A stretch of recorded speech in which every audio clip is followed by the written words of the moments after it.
हाँ जी स्टूडेंट्स, देखो 6 मार्क्स के क्वेश्चन के जो एक्सपैक्टेड क्वेश्चनस हैं उन्होंने एक क्वेश्चन तुसी देखो, एक बुक का क्वेश्चन है, show that of all the rectangles inscribed in A given fix circle. Fix circle मतलब जिसका जोड़ा रेडियस है वो फिक्सड है, कॉन्सटेंट है। The square has maximum area, मतलब वो जो रेक्टेंगल होएगी वो आप की प्रूव कर देनी है, स्क्वायर के नाल ही उसका एरिया हो जाएगा मैक्सिमम। ਹੁਣ ਉਸੇ ਤਰ੍ਹਾਂ ਦਾ ਇੱਕ ਕੁਐਸਚਨ ਹੋਰ ਬਣਦਾ ਹੈ, find the dimensions of the rectangle of maximum area that can be inscribed in a circle of radius 19 centimetre. तो फिर वही गल है कि जिस रैक्टेंगल का एरिया मैक्सिमम होंदा है सर्कल दे विच वो की होंदी है, स्क्वायर होंदी है। तो चाहे एक क्वेश्चन कर लो चाहे एक क्वेश्चन कर लो, मतलब एक ही है। हुण देखो इत्थे फिक्स सर्कल है और इत्थे सानू की दिता होया रेडियस उसका कितना दिता है 19 सेंटीमीटर। तो रेडियस जे असीं आर भी ले लीए वो भी कॉन्सटेंट है और 19 सेंटीमीटर फिक्स, क्योंकि फिक्स सर्कल है, ठीक है। आ भी कांस्टेंट हो गया और 19 सेंटीमीटर वो भी कांस्टेंट हो गया। तो इट मीनस कि इस क्वेश्चन दे विच आपां की करांगे, सर्कल उस दे विच आपां ने बनाई कि रैक्टेंगल बना ली सी, आप प्रूव कर देंगे स्क्वायर, ठीक है। ये 90 आ गया। तो प्रॉपर्टी ऑफ सर्कल सानू पता है, फिर ये की हो जाता डायमीटर। हुण इसका जोड़ा रेडियस है कितना 19 फिक्सड है, तो आप रेडियस ऑफ सर्कल नू आर ले लें और इसकी वैल्यू अगर बाद सानू जरूरत पैंदी है तो 19 सेंटीमीटर आप पुट कर देंगे, ठीक है। अच्छा, तो हुण साडे कोल ये आर हो गया, ये भी कितना हो गया, आर हो गया, राइट। तो हुण असी इत्थे रैक्टेंगल दी लेंथ जो है एक्स ले लेने और ब्रेड्थ ले लेने वाई, राइट। लेंथ एक्स और ब्रेड्थ वाई, राइट। और नाल ही तुसीं देखो कि इत्थे पाइथागोरस थ्योरम लग सकती है। What is it, x square plus y square equals to this diameter, right. तो वो पाइथागोरस थ्योरम भी आप लगा लें। What is it, x square plus y square equals to diameter square, this is how Pythagoras theorem.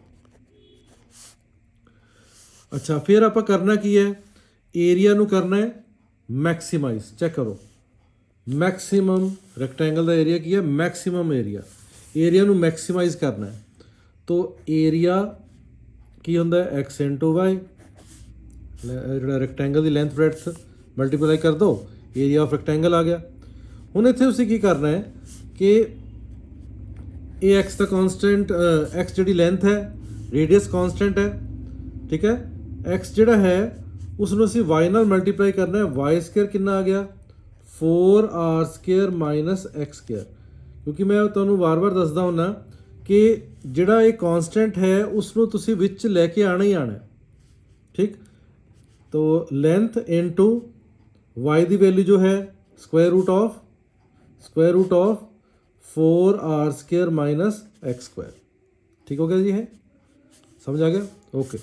फिर इस तो बाद तुसीं हुण की करना है, आपां ने इत्थे एक ट्रिक लगानी है कि आपां इसनों स्क्वायर कर लें ताकि ईजी हो जाए क्वेश्चन। की आ गया एक्स स्क्वायर अंदर 4r square minus x square, right.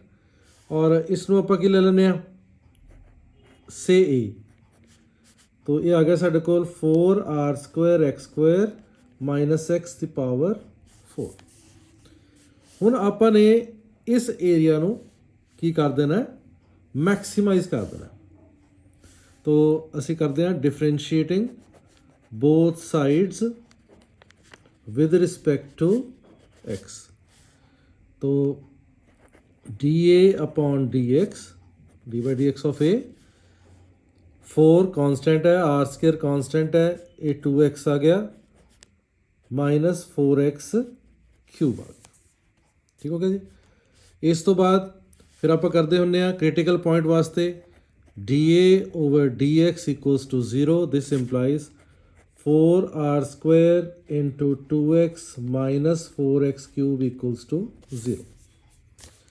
ਇਸ ਦੇ ਵਿੱਚੋਂ ਦੇਖੋ ਹੁਣ ਕੀ ਕਾਮਨ ਨਿਕਲਦਾ, ਇਹਨਾਂ 'ਚੋਂ ਕੀ ਕਾਮਨ ਨਿਕਲਦਾ, 4 ਕਾਮਨ ਨਿਕਲ ਰਿਹਾ ਹੈ, x ਕਾਮਨ ਨਿਕਲ ਰਿਹਾ ਹੈ, तो 4x ਆਪਾਂ ਨੇ ਕਾਮਨ ਲੈ ਲਿਆ, ਅੰਦਰ ਕੀ ਬਚਿਆ 2r² minus x² equals to 0। तो फैक्टर्स बन गए, इधर 4x इक्वल्स टू 0 और 2r² minus x² equals to 0। तो x कैन नॉट बी 0, तो फिर तो पक्का 0 होएगा, है ना, ये तो 0 हो नहीं सकता। तो 2r² इक्वल्स टू आ गया साढ़े कोल x²। तो x की वैल्यू इतने आ गई, x की वैल्यू जिथे कढ़नी कढ़ सकते हैं, x की वैल्यू आ गई पॉजिटिव स्क्वायर रूट लवांगे क्योंकि डायमेंशन है स्क्वायर रूट ऑफ 2r, ये साडा क्रिटिकल वैल्यू आ। हुण आपां ने एरिया मैक्सीमाइज करना, तो उस लई सानूं डेरीवेटिव डबल डेरीवेटिव चाहिए, ठीक है। किस दा, इत्थों पिक कर लैंदे आ, इसनूं पिक कर लें, इसनूं सैकेंड ले लो और इत्थे इसनूं तुसीं फस्ट रख लो क्योंकि y की वैल्यू की सानूं जरूरत पेगी। फाइन, अच्छा देखो, differentiating second with respect to x again. बेटे याद रखना कि जो मैक्सिमा ते मिनीमा करना होंदा है तो सैकेंड डेरीवेटिव आपां ने लेना ही होंदा, तो कर दो d/a/dx², ठीक। तो इसका पहले डेरीवेटिव किया, ये कांस्टेंट है 4r² इंटू 2, फिर d/dx ऑफ x तो 1 हो गया, माइनस इसका किया 12x² आ गया। फाइन, हुण इस दे विच आपां ने क्रिटिकल पॉइंट ते किहड़े क्रिटिकल पॉइंट है x equals to root 2r है, इस ते वैल्यू देखते हैं भी इस दे एरिया जिहड़ा है मैक्सीमाइज हुंदा कि नहीं। मैक्सीमाइज किवें होएगा जदों नेगेटिव आ जाएगा डबल डेरीवेटिव जिहड़ा हैगा, ठीक है, सेकंड ऑर्डर का डेरीवेटिव। तो ये कितना है 8r² माइनस 12x², इनका स्केयर कर दो, सीधा इत्थों पिक कर लिया करो, सौखा हो जाता 2r² x² की वैल्यू। तो 8r² minus 24r² minus 16r² आ गया, which is what less than 0। Therefore की हो गया जी, एरिया इज एक ही आ गया, मैक्सिमा आ गया, maxima. So area is maximum किथे at x equals to root 2r, ठीक। हुण दूजी डायमेंशन भी कढ़नी आपां ने, दूसरी डायमेंशन भी कढ़नी आपां ने, तो ये चेक करो, इत्थे वैल्यू पुट कर लो y² equals to 4r² minus x², y² equals to 4r² minus x की वैल्यू पुट कर दो, या x² की वैल्यू पुट कर दो, कितनी है 2r², वो भी कितनी आ गई 2r² आ गई। तो y² इक्वल्स टू 2r², तो y इक्वल्स टू कितना आ गया अंडर रूट 2r। चेक करो, x भी रूट 2r, y भी रूट 2r, तो x equals to y equals to root 2r आ गया। ये तो क्वेश्चन हो गया first of all the rectangles वाला which has the maximum area, वो की होंगे स्क्वायर होएगा, पर शर्त की है फिक्स का मीनस रेडियस कांस्टेंट है। अगर साडा ये आ जाए कि फाइंड द डायमेंशनस ये वाला, तो लास्ट स्टैप दे विच तुसीं की कर दो, जस्ट इत्थे रूट 2 इंटू 19 कर दो, तो 19 root 2 centimetre dimensions of rectangle आ गया। दैट इज़ इट, क्वेश्चन कर लो, बहुत बहुत इंपॉर्टेंट है।